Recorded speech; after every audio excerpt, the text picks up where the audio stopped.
is good, YouTube? Quinn Wade Basketball Analysis coming to you with a quick video. I wanted to let you guys know I got some new merchandise available, not just t-shirt anymore. I got different type of t-shirt, different type of shirts and logos that you can purchase on my spread shirt, and also hoodies now. We have expanded and added more to the channel and more merchandise for the brand. Thanks for supporting. It will be in the description and the links will be in the comment section below. Thanks for helping me and supporting the movement. Quinn Wade Basketball Analysis. I'm going to check out the video. Hey, this is another quick hitter. This is going to be a quick video, not a longer extended one. We're going to talk about Monroe getting traded again. He's going to leave the Raptors, who he really didn't play much minutes for or get really that much opportunities there. He signed there, and he basically set the bench majority of the time being with Toronto.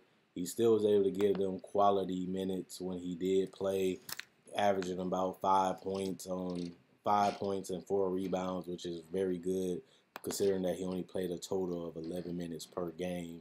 The last 2 games he played for them, he was able to give them 9 points, 7 rebounds, and also shot 50% from the field. But other than that, the guy just couldn't get off the bench and really couldn't make an impact on his team. He's played on a championship team, and he just not as athletic, not as mobile. He's not the guy that he was when he signed with the Bucks, and he's not the modern day center that you will want for your franchise. And even though I think he still is an NBA player, his value has diminished because of that. His ability not to really be able to shoot or space out the floor. Plus, he's not the most athletic big. And the fact that post play is dying. Not too many players post up, and the ones that do isn't really the most efficient players anymore at that, outside of basically Kawhi Leonard and Kevin Durant, and they're not really bigs. Well, they got the size, but they're not really traditional centers or power forwards. And I think this is unfortunate, but his days in the NBA is numbered. He's right now, if he can't even get off the bench, plus his athleticism is going to continue to diminish because he's only going to get older, and he's never really been the most mobile guy. He's been a guy that mostly been glued to the ground.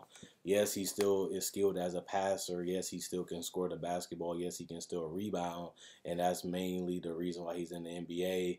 And the fact that you look at it like, wow, Greg Monroe was a guy that a lot of people was really hungry for. He was a guy that a lot of people really wanted, and now he's just a throw-in or a guy that you would trade a second rounder, and that's really it for. And I don't even know if I would have did that if I was the Nets, because you probably could have got him in the buyout market, because it didn't really look like Toronto was going to use him. And if they're not going to use him, he could have just said he's not happy and probably got a buyout, and you could have picked him up for basically nothing, honestly. And if you can get Greg Monroe for pennies on the dollar, like people say, then that's good.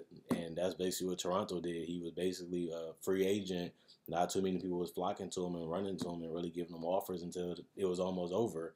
And next thing you know, we thinking what's going to happen with Greg Monroe, that he gets a contract with the Raptors and barely even get off the bench, which is showing you that, hey, he's becoming extinct. Them Greg Monroe type of players will start slowly every season getting smaller and smaller. Yes, he's one of the best players with doing that, and that's why he continues to get a roster spot, because he is an NBA player. But teams are not really looking for them Greg Monroes no more. And we know that because we just see all the modern day centers that starting at the All-Star game, and the ones that's the best players in the world. They all can put the ball on the floor. They all can shoot threes. They all can post up somewhat, and they all decent passers. And they good free throw shooters in a lot of them areas. Greg Monroe don't have checks in those areas, and he's going to either have to adapt or he's going to be gone, which is unfortunate because the guy can play. But I think when you look at this Nets roster, Jarrett Allen at 20, he's 6'11", and he's the center. You look at the rest of this roster, they really just got Ed Davis that's above 6'10". I mean, that's 6'10" or higher, which is Jarrett Allen, 6'11". They really don't have any bigs or any centers that really can help Jared Allen if he gets injured. Plus, you got to think about it. This team is still trying to make a run to the playoffs. So, getting the talent for basically really nothing, and you get a guy that can really help you out as a center, give you quality minutes as a backup or even as a starter if Jared Allen gets injured. You have a big body that you can throw out there that can still give you buckets and give you solid rebounding. So I don't think this trade is gonna make that much of a difference, or is gonna it really help them a lot, or hurt them a lot, or this is a bad trade. But I feel like it's a trade that makes sense, and I don't really blame the Nets for doing it.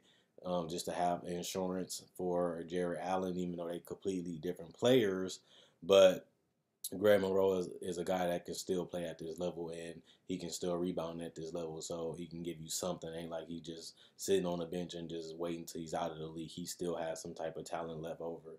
And I think that, when you're making a push, you want to solidify your team as much as you can, and you want to have depth at certain positions, if not all positions, if you can.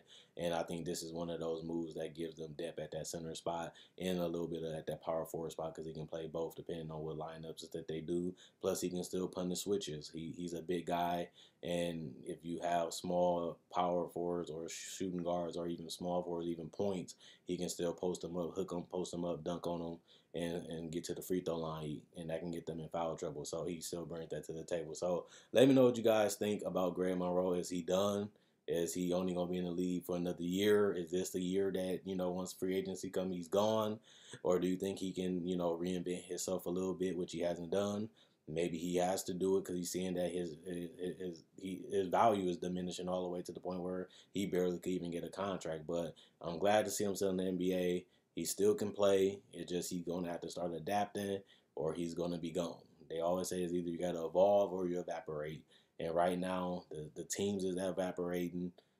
His talent is diminishing because he's getting older, and he's not evolving enough, and that could cost him 1 to 2 years from now once he get a lot of his athleticism zapped right out. So let me know what you guys think. Check out my website, analysisplayground.com. Link will be in the description in the comment section below. Check out my Facebook page, analysisplayground.com. Link will be in the description in the comment section below. Like on Facebook page to show support. Thanks for people that do that. Also, check out my older videos and my older playlists. I do previews, draft, summer league, preseason, preview season. I also do NBA breakdowns, NBA tributes to the legends. I basically do it all. I try to do a video every day. I also do buyouts and trade deadlines and the hottest topics in the NBA. I try to cover as much as I can throughout the week, and I try to give you a video every day. So if you enjoy basketball and you're a fan of the game, come join the family. And if you do that, thanks for the support. Thanks for buying the merchandise. Thanks for liking on Facebook. And thank you. I enjoy making these videos. You guys enjoy watching. That's why I continue to go. Quinn Wade Basketball Analysis, I'm gone. And let me know what you guys think about the Nets getting Greg Monroe. Is he a starter? Is he a bench player? Is he done? Whatever you feel, leave it in the comment section below. I'm gone.